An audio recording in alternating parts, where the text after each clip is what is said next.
Galera, você que quer aprovação, você que já decidiu, não, eu vou passar no Enem, você tem que estar assistindo a prova Enem Digital.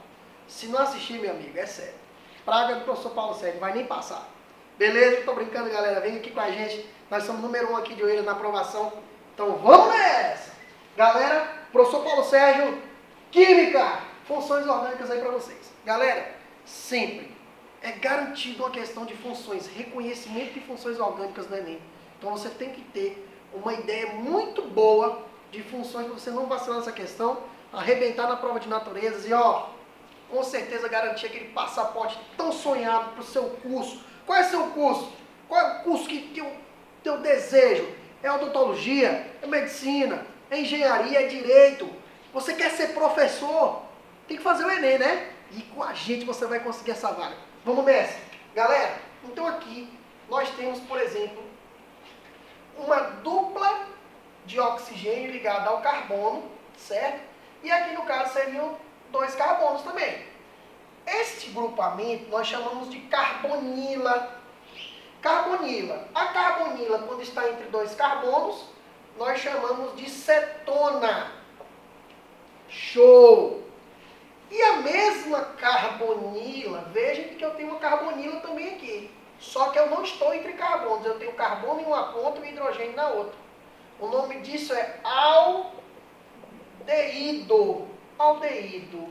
Show de bola! Continuando. Ainda nas funções oxigenadas, nós temos a hidroxila. O que é hidroxila, professor?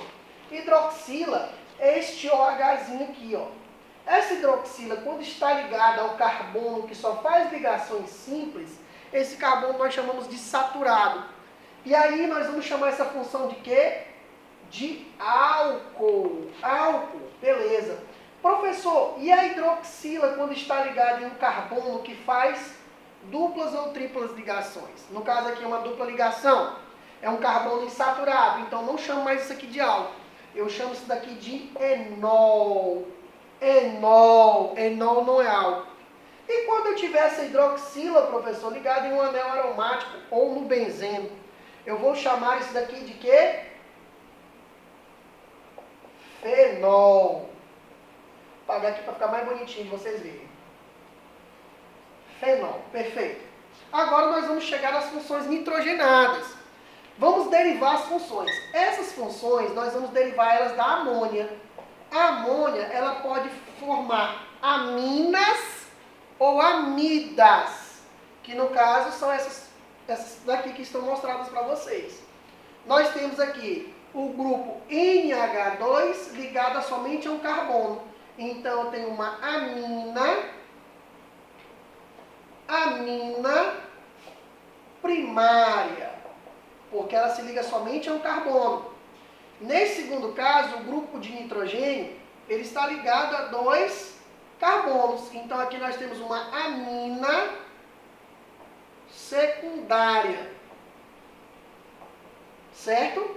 E nesse terceiro caso, onde nós temos o nitrogênio ligado a 3 carbonos, nós temos uma amina terciária.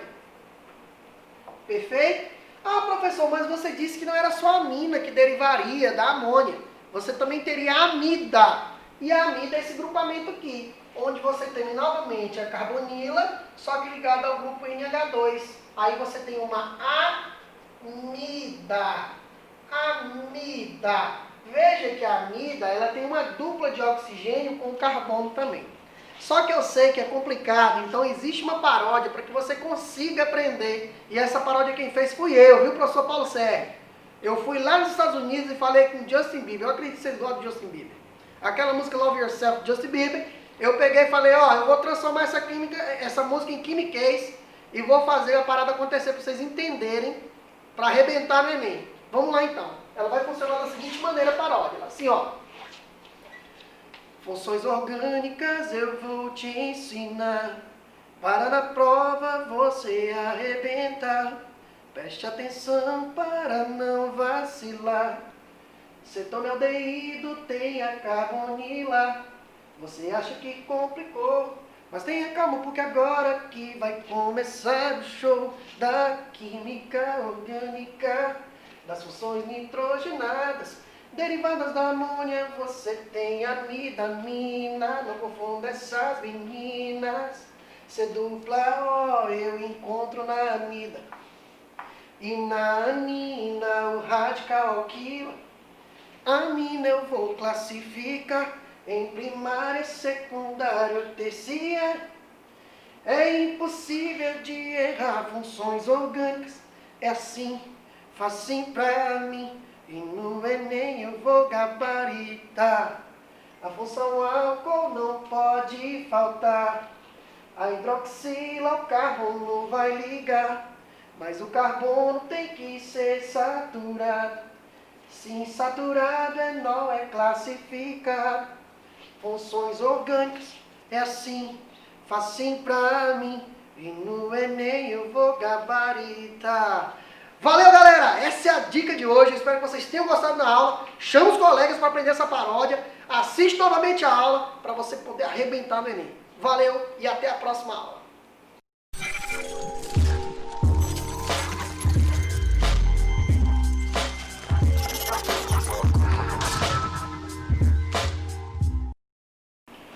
Olá, meu querido vestibulando da prova Oeiras, tudo bem? Sou o professor Rosa da disciplina de História e a nossa aula de hoje é uma aula bastante importante. Sempre cai perguntas na prova do Enem sobre o governo de Vargas, sobre a era Vargas. Mas por que isso acontece, professor? Porque de fato Vargas revoluciona a política brasileira. É entender que na Primeira República você tinha um domínio das oligarquias rurais. Daí ser chamado de república oligárquica. No entanto, após a ascensão de Vargas, aquela velha política ela acaba e Vargas de fato revoluciona a política brasileira. Outra característica importante é que esse período é conhecido assim como era Vargas, porque ele passa 15 anos no governo, sem nunca ter sido eleito pelo voto popular. Verdade isso, professor? Verdade. De 1930 até 45, Vargas governa durante esse período por 15 anos sem nunca ter sido eleito pelo povo. Mas de que forma, professor? Vamos entender primeiro. Em 1930 ocorre a Revolução de 30 e Vargas vai ser colocado no governo através das Forças Armadas. Como é que iniciou essa Revolução de 30, professor? Através da quebra da política do café com leite. Como se deu essa quebra da política do café com leite? É entender que a sucessão de presidentes era para atender os interesses das oligarquias cafeeiras do estado de São Paulo ou os grandes fazendeiros de Minas Gerais. Diante disso, em 1930, Washington Luiz, então candidato e atendendo aos interesses paulistas, acaba novamente também escolhendo um presidente, um candidato do estado de São Paulo, conhecido como Júlio Prestes. E professor, por que ele não optou por um candidato de Minas Gerais? Pelo simples fato da crise de 29. A crise de 29, quando chega no Brasil, é avassaladora. Os principais países que compravam o café brasileiro, deixam de comprar. Então, na visão de Washington Luiz, tinha que ser novamente um candidato que atendesse os interesses das oligarquias cafeeiras, até porque a principal economia do país na época era o café.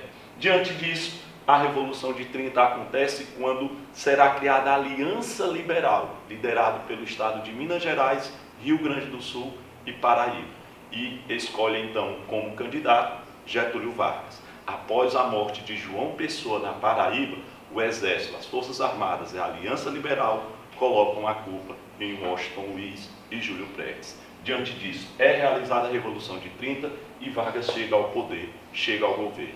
Em 1934, meus queridos alunos, Vargas novamente vai governar o Brasil devido a uma nova Constituição que o mesmo Vargas ele proclama. Nessa Constituição, as eleições iam ser indiretas e o Congresso iria indicar o presidente.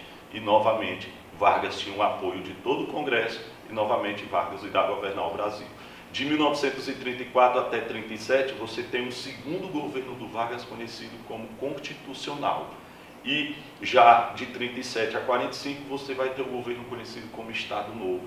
Então, Vargas novamente, através de um golpe de Estado, de fato, colocando a culpa nos comunistas, avisando a população brasileira que os comunistas, de fato, iriam invadir o governo do Brasil, Vargas é novamente colocado pelas Forças Armadas. Então, de 1930 a 45, 15 anos de governo, 15 anos sem nunca ter sido eleito pelo voto popular.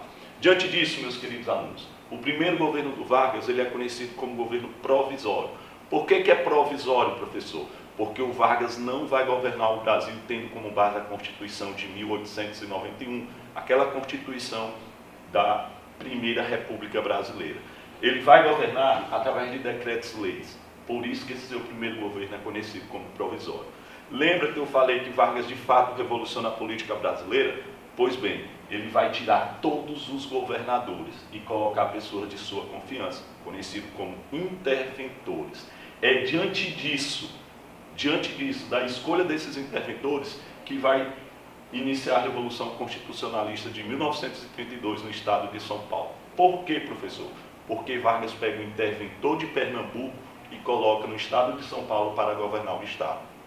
As oligarquias cafeeiras começam então a ficar insatisfeitas com o governo Vargas e iniciam essa revolução, certo? Diante disso, o que os revoltosos queriam, professor? Uma nova Constituição para o Brasil e que o interventor não seja mais de Pernambuco, mas seja uma pessoa do próprio estado de São Paulo.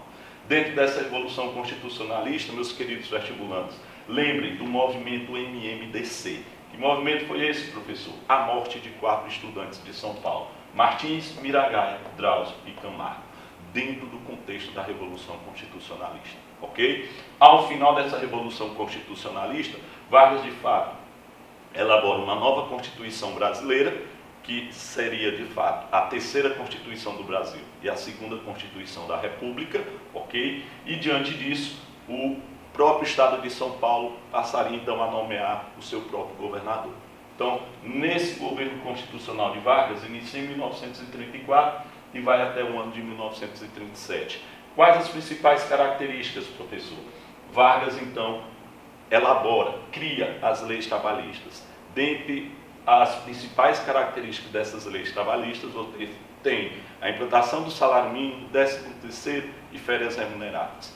Ainda dentro dessa Constituição, desse novo governo do Vargas, o voto feminino começa, de fato, a atender aí, a ter implantação no Brasil, certo? Nós vamos ter, dentro da política do governo constitucional, a rivalidade entre dois partidos, a A e B, de orientação fascista, Ação Integralista Brasileira, liderado por Plínio Salgado e atendendo aos interesses, então, de regimes totalitários. Daí um governo fascista, A e B. A ANL, conhecida também como Aliança Nacional Libertadora, liderada por Luiz Carlos Prestes e com ideologias sociais, ou seja, com ideologias do socialismo. Ainda dentro do governo constitucional, nós vamos ter a intentona comunista, que de fato foi um plano forjado pelo próprio Vargas, conhecido como Plano COI. O Plano COI foi um plano forjado pelo governo Vargas, avisando a população brasileira de que os comunistas iriam invadir o país. Diante disso, Vargas se estabelece novamente no governo de 1937 a 45, conhecido como Estado Novo, conhecido também como uma ditadura do Vargas, certo? Dentro desse governo Estado Novo, é lembrar a participação do Brasil na Segunda Guerra Mundial. É lembrar também, dentro do governo Estado Novo, que os Estados Unidos, de fato, acabam se implantando dentro do país, tá certo? Por quê, professor? Através de uma base militar, certo? Que será feita na cidade do Recife. Em troca, o Vargas pediu a construção da Siderúrgica Nacional Brasileira, tá certo? Que até hoje está instalada no país, no Rio de Janeiro, conhecido como Volta Redonda, ok? Então, diante disso, meus queridos alunos, a aula de hoje foi sobre a Era Vargas. Tchau!